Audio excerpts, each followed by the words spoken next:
Sometimes one plot twist just is not enough. It's almost a given that a film will have some sort of narrative subversion nowadays, which means that despite popular belief, less is definitely not more. In fact, some movies take it upon themselves to make the opposite entirely true, peppering their narratives with as many twists and turns as possible to lock their audiences into a feature-length rollercoaster. If you're not questioning your own fundamental sense of being at the end of the movie, did it really have enough plot twists? Probably not. So I'm Gareth, this is What Culture, and here are 9 ridiculous movies with multiple plot twists.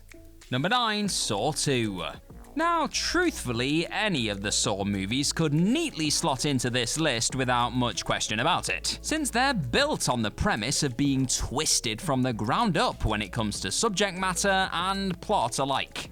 Saw 2 in particular had something to prove when it came out, however, building on Saw's legacy of that final reveal with something bigger, badder, and better all round, sprinkling over a handful of twists to keep audiences in the dark. And that's exactly the case with this title, dropping the line that Detective Matthew's son is in a safe place long before the team realizes he's literally in a safe. We also get the reveal that players in Jigsaw's game aren't all new and that there's a big old dual timeline going on, with plenty mind fudges implemented on the way to the breakneck left turn into Jigsaw's winning move.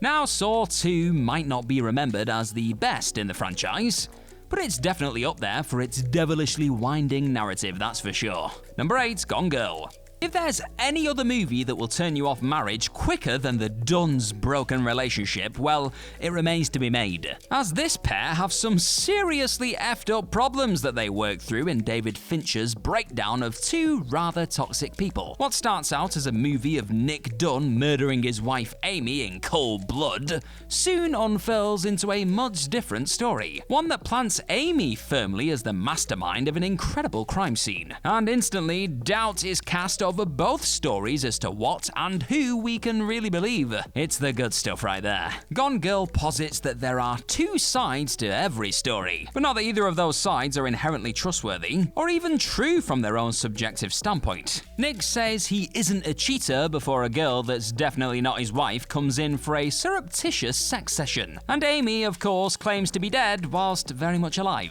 That means we are taken on a ride as each party makes unexpected choices, with Amy's pregnancy at the end of the film after she's lied, killed, and manipulated her way back home being the second heaviest hitter of Gone Girl's plot twists. There's a lot going on. And while we're talking about movie twists, I want to know right now, what do you think is the most underrated movie twist of all time? You let me know in the comments section down below. Number 7, Number 10, Cloverfield Lane. So you wake up chained to the underground confines of a stranger's bomb shelter, and he's telling you that the world has essentially ended. What do? Probably freak out a bit and try and check for yourself, to be honest, right? Which is exactly what Michelle does in Number 10, Cloverfield Lane.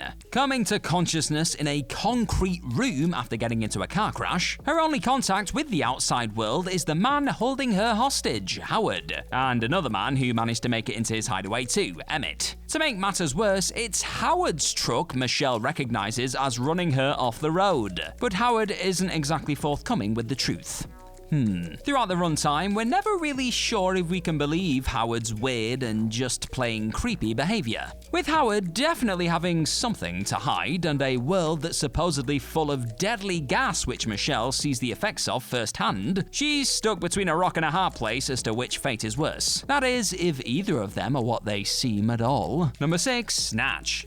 One of the Guy Ritchie greats, Snatch is the mixed-up story of bookies, illegal boxing matches, caravans, travelers, and of course, one impressively fancy diamond that everybody wants to get their hands on. In the same vein as Lock, Stock, and 2 Smoking Barrels, the story is one that weaves all over the place and takes watchers on an entirely unpredictable journey, crossing between Turkish Bricktop and their one-punch wonder Mickey as they set up their boxing matches, and Frankie Four Fingers attempts to earn some money off the aforementioned gem. The plot is one that veers all over the place, lending itself to being watched more than once to truly pick it apart, since there are so many characters and intersecting storylines. If any movie is going to be packed to the rafters with plot twists, It's a Guy Ritchie one, folks. And Snatch exemplifies that in superb fashion.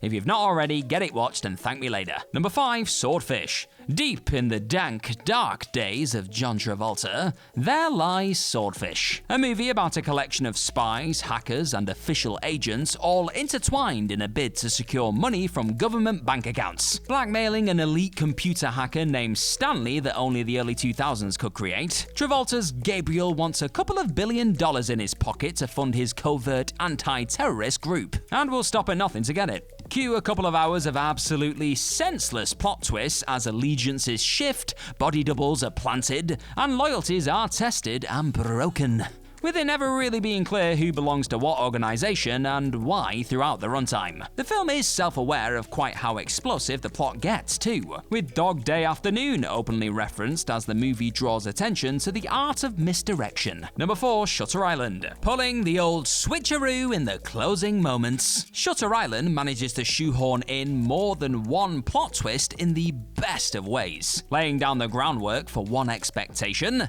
then pulling the rug from under everything with one swift yank. Teddy Daniels is a US Marshal sent to the titular Shutter Island to investigate the disappearance of a woman, coupled up with a new partner as they together face up to the atrocities of a mental asylum in the midst of a storm that traps them there. Teddy's search is one that branches between that of the island and his own darkest fears, exploring more than just one disastrous past that has taken place within Ashcliffe's walls, as he desperately searches for the truth. When we finally get to it after a tight 2 hours of wringing our hands, it is a world away from what anyone would expect, since Teddy is far more closely involved than he would let himself believe. The final moments then twist us all around again with the question of which would be worse, to live as a monster or to die as a good man. Did he know the truth all along? I need to go and watch this film again. Number 3, Wild Things.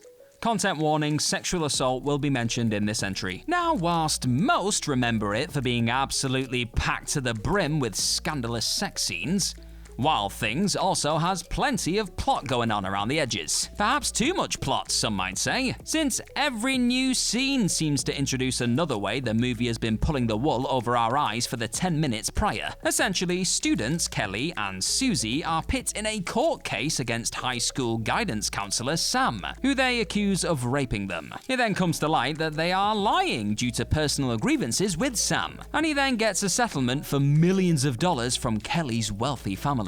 Only, whilst you'd obviously assume otherwise, the girls are actually particularly happy about this since they're in on the whole scheme and plan on splitting the money. And this is all only in the exposition of the movie, folks. The rest follows the 3 protagonists and Detective Ray, who suspects that the court case wasn't as cut and dry as it appeared on the surface, with people getting killed, double-crossing, and coming back to life before the end credits roll. If you ever think you know what's going on in this movie on your first watch through, well, you're wrong. You are wrong. You really are. Number 2, Predestination. Trying to piece together the logic behind Predestination is like trying to braid snot, since its central story is so deeply rooted in time travel and mind-bending plausibility that it's best to just not even attempt it, really. What would appear to be a number of distinctly separate people are tied together in the most bizarre of ways in this movie, as Predestination is, in essence, about a temporal agent trying to stop a terrorist dubbed the Fizzle Bomber from killing thousands of people in an attack on New York. Traveling back to before the bombing happens, the agent speaks to a man named John, who tells a fantastic story of how his life has played out, with the 3 men all connected on a far deeper level than they'd ever have thought previously. Look, if you've seen and enjoyed that episode of Futurama where Fry accidentally becomes his own grandfather, well then you are gonna absolutely love Predestination, baby. And number 1, April Fool's Day. Right, so April Fool's Day is the pimp my ride of the movie world. Since it heard you like plot twists, so it put plot twists on your plot twists and added an extra load of plot twists just in case that wasn't quite enough plot twists. Oh, and here's another plot twist just in case. Playing with the idea of April Fool's Day by packing its movie full of pranks, the film happily pulls the rug at every turn imaginable, whilst layering up the bloodshed in increasingly ridiculous ways, with Muffy's wonderful mansion turning into a house of horrors as her friends begin to turn up dead. She loves pulling a trick as much as anyone else in this film though, so don't be so sure that you know what's going on until the credits start a-rolling. A nasty slasher with red herrings galore, April Fool's Day keeps you guessing as much as it drives home the fear of going for a simple meal with friends ever again. Nando's for one it is then.